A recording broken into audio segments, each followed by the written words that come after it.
What's happening, y'all? Welcome inside the Fantasy Stock Exchange. Bush coming at you solo today to break down how to win your fantasy football league during the 2022 fantasy football playoffs. If you guys have made it this far, welcome to the playoffs. Today, I'm going to be giving you guys a couple quick tips, 5 tips in particular, so that you can be assured that you take home the gold and don't make an early exit from the fantasy football playoffs. Obviously, this is a game of chance, so anything can happen, but this video should best prepare you to handle anything thrown at you by the wild world of the NFL. So 5 tips in today's video, as I mentioned. If you guys enjoy, if you feel like you received some value, please go down below, leave a like, subscribe to the channel if you're new around here. I promise we got everything you need to win your championship, to win your dynasty championships. You know what we do around here. We bring you anything and everything fantasy football. And this video is brought to you by Underdog Fantasy. If you guys want to check them out, you can use that promo code FSE at sign up and first deposit for 100% back up to $100. They have the big playoff best ball tournament live right now.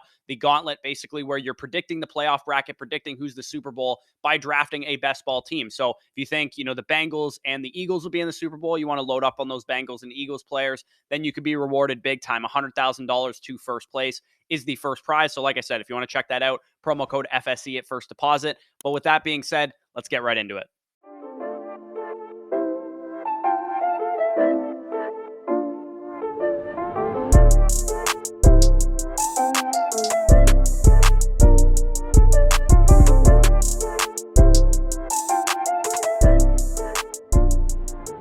So if you guys follow us over on TikTok, and if you're not already doing so, go ahead and check it out. I put out a video on TikTok about week 11 or week 12 titled 3 strategies to help you win your league, basically talking about if you're a playoff contender right now, how can you turn yourself into a juggernaut heading into the playoffs and eventually win your fantasy football league. Those 3 strategies were to stash rookies, backup running backs, and buy low on players with great schedules. Now, obviously, playoffs are now here. You can't buy low on players anymore because trade deadlines have already passed. But the first 2 tidbits, stashing rookies and backup running backs, kind of make up tip number 1. And these first 2 tips that I'm going to talk about are all centered around how to construct your bench. And tip number 1 is stash backup running backs, right? To explain this in depth, I'm going to use an example of a sample league that I'm in, and I'm going to show you how I'm stashing backup running backs and how you want to construct your bench doing this. So as you guys can see, my team is on the screen there. I have Dak Prescott, Rachaad White, Cordero Patterson, A.J. Brown, T. Higgins, Garrett Wilson, Dallas Goedert,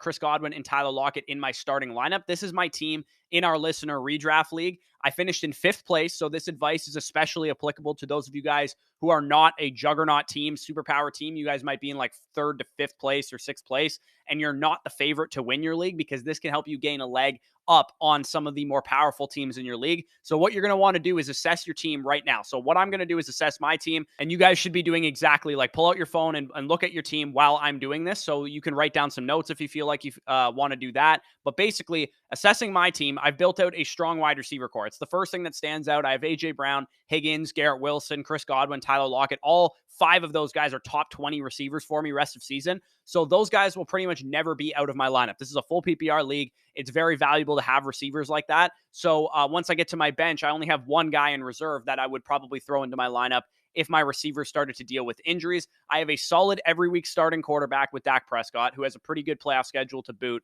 And I have a solid every week starter at tight end with Dallas Goedert, who is officially activated off of IR today and should be on track to play in week 15 against the Chicago Bears. So it's clear looking at my roster when you kind of just audit it real quick, my biggest weakness is my starting running back slots, right? There's going to be teams that I'm going up against that have, Austin Eckler's and Derrick Henry's and teams like that. But I have 0 RB guys like Rachaad White and Cordero Patterson, mainly because I lost some guys due to injury like Javonte Williams, Rashad Penny, etc. So the way I construct my bench, given the team format that I have right now, is in service of my biggest weakness. So look at your own teams. What's your biggest weakness? And you want to construct partially your bench in service of that weakness. I have 5 running backs out of my 7 bench spots as backup running backs, guys that can provide me with upside if the starter went down. Guys like Samaje Perine, Raheem Mostert's kind of in like an ambiguous situation. Travis Homer, we saw get the majority of the work with Kenneth Walker out this past week. Jalen Ward and Jordan Mason, we assume, would get the bulk of the work if Najee Harris or Christian McCaffrey went down. So the other bench spots I have allocated are Nico Collins, who's like the only backup receiver that I have, who's a fine, low-end wide receiver 3, high-end wide receiver 4 if I needed him. And then Dawson Knox will probably be dropped by me as soon as Dallas Goedert is officially on track to play. He's kind of just a contingency while Dallas Goedert is returning from IR. So for the most part, most of my bench is lined with backup running backs. And obviously, this league format that I'm in is very deep. There's 3 wide receiver spots, there's 2 flexes, plus 7 bench spots. So maybe in your league, it's a 2 wide receiver, 1 flex type of league with 5 bench spots. You may be able to get much more valuable backup running backs than I currently have. Maybe Khalil Herbert's available, Alexander Madison's available, Kareem Hunt's available. If you guys need any help on who to stash, feel free to let me know who's available down below in the comments, and should you drop this player, and I'm happy to answer those kind of questions for you. And also, you can check out a video I did a few weeks ago called Mustache Players for the 2022 Fantasy Football Playoffs, where I basically ranked all the handcuffs. So also, in case it wasn't clear too, if your team has no weaknesses, let's say you have a great quarterback, you have Mahomes as your QB, you have, Travis Kelce as your tight end, and you have a good running back and wide receiver core, you should be stashing backup running backs no matter what, even if you have no weaknesses on your roster, because shit happens, players get injured, you never know what's going to happen. Rashad Penny, Sony Michel, Justin Jackson, Darrell Williams, all these guys were perfect examples last year of guys that were, fresh off the waiver wires, weeks 14, weeks 15, weeks 16, and during the fantasy playoffs, if you played them, they posted like top 5, top 10 type of weeks, and Rashad Penny was the ultimate league winner. So prior to the fantasy playoffs, those guys were on your waiver wire, and they won people leagues, including myself. That trophy behind me is due in part because I started Rashad Penny, I started Sony Michel, and Darrell Williams during my fantasy playoffs last year. So that is tip number 1. Stash backup running backs, line your bench with those guys, drop your backup tight ends, drop your backup quarterbacks if you already have a stud in place, drop your, ancillary wide receivers, your Jarvis Landrys, your Isaiah McKenzie's, guys that'll never see your lineup if you already have guys in place.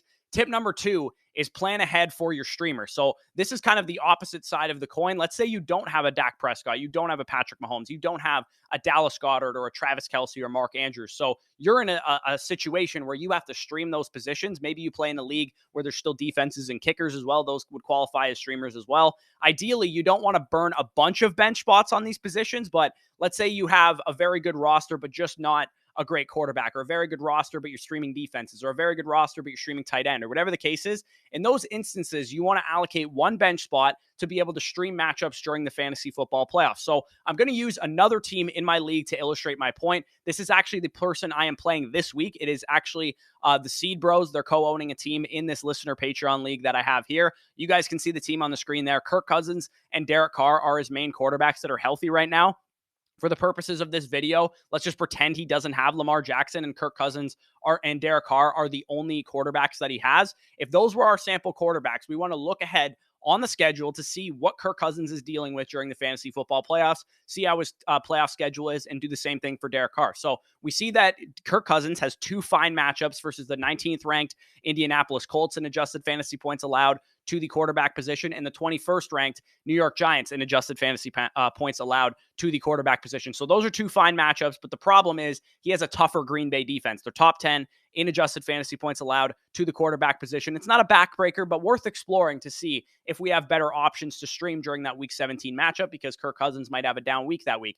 His other quarterback, Derek Carr, plays a top 3 defense in the San Francisco 49ers in week 17. So he's probably out. He also has more difficult matchups in week 15 and week 16. So if I were the Seed Bros, I'd probably be dropping Derek Carr because he's not going to help his team at all. So there's really no reason you need to hold him. I would scour the waiver wire, see who's available in the similar tier as Kirk Cousins. And that's very important as well. Just because, quarterback X, who's really bad, has a better matchup than Kirk Cousins, doesn't necessarily mean we want to start him over Kirk Cousins. We just mean guys that are somewhat comparable. Guys like Jared Goff, Brock Purdy, Mike White, Deshaun Watson, Tua Tagovailoa, Russell Wilson. Somebody in that relative back-end QB1 streamers territory. Tom Brady would also kind of fit that description as well. I see that in our league, Russell Wilson is available. Russell Wilson plays the 28th ranked Kansas City Chiefs defense, whom he just posted a top 5 week against. Although it was in Denver, that's something that you'd have to weigh if you want to use him during that week. And then you take Derek Carr, you drop him for Russell Wilson with the intention of playing Russell Wilson during week 17. Or if you wanted to, you could just roll with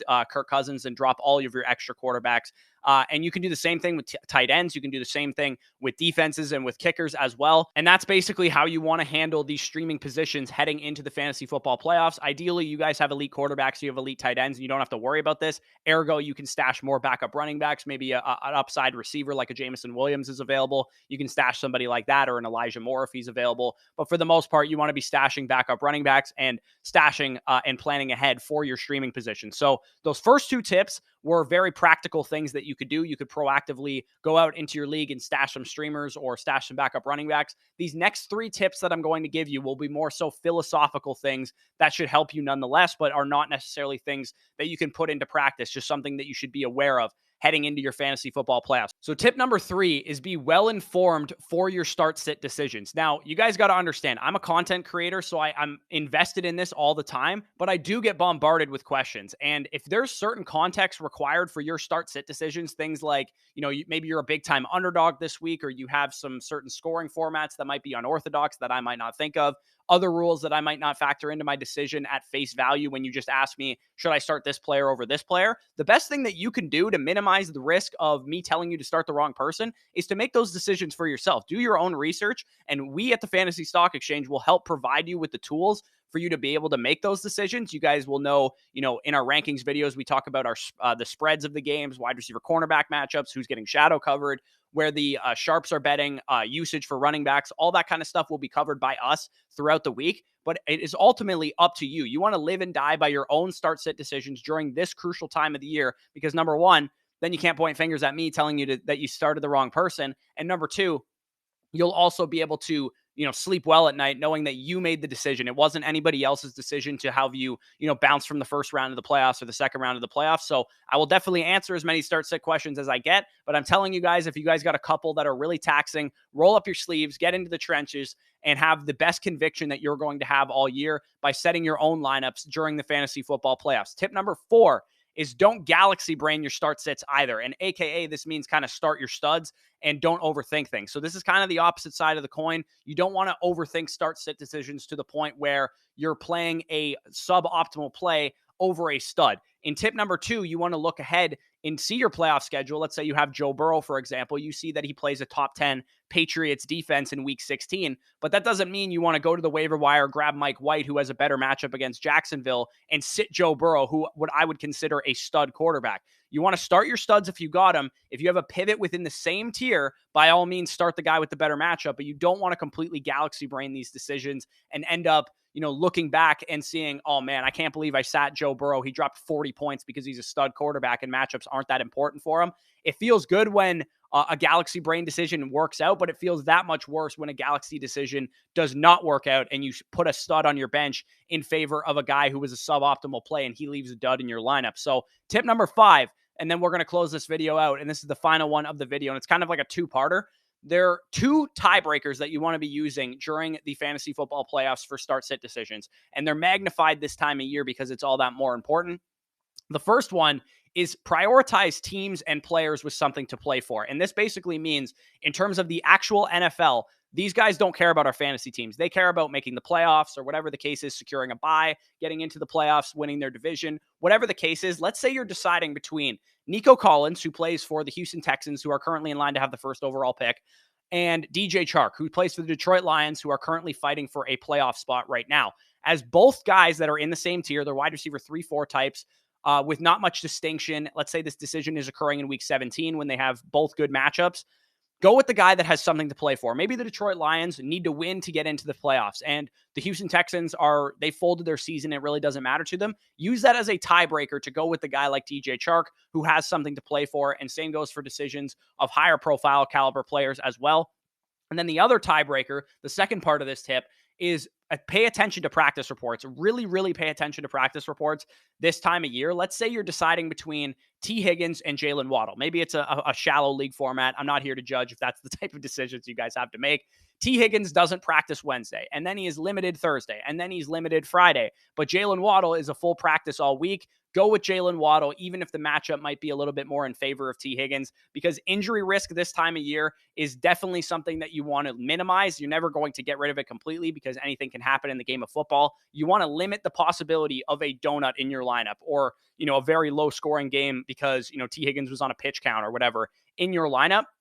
especially if you're in multiple leagues like I am. I was in 5 leagues where I was competitive, so not including, tanking dynasty leagues. Your pool of players probably shrunk because you probably didn't make the playoffs in every single league that you're in. So now you have even less players to pay attention to. Really follow those players. Really make sure that they're practicing, that there's nothing going on personally or whatever. Like, just make sure that you know that those guys are going to be out there on Sunday playing the game to the full capacity, and you don't have to worry about anything ruining your chances of winning a fantasy football championship, especially this time of year. You want to be paying attention to stuff like that. So if you guys enjoyed this video, it's a little bit of a shorter one. Leave a like down below, subscribe to the channel if you are new. I know you guys got some value from that. So the least you guys could do, leave a like and subscribe if you're new around here. If you guys want to support the channel in any way, I promise you guys haven't seen nothing yet until you check out our Patreon, patreon.com/fantasy stock exchange to get first priority on dynasty decisions, our dynasty rankings manifesto, which is just loaded with value from player values to bucketed rankings by tier, 2023 prospects, 2024 prospects, all that good stuff is available over on Patreon. And if you guys, like I said at the beginning of the video, want to check out our official show sponsor, Underdog Fantasy, run some playoff best ball, get your chance basically to do the most fun playoff bracket challenge that you're ever going to do, win a chance at huge prizes, $100,000 to first place. Use that promo code FSE for 100% back up to $100. Just because the fantasy football season is over doesn't mean best ball has to end. Make sure to check that out if you're interested. But with that being said, peace out, and we'll talk to you soon. Why you need the money?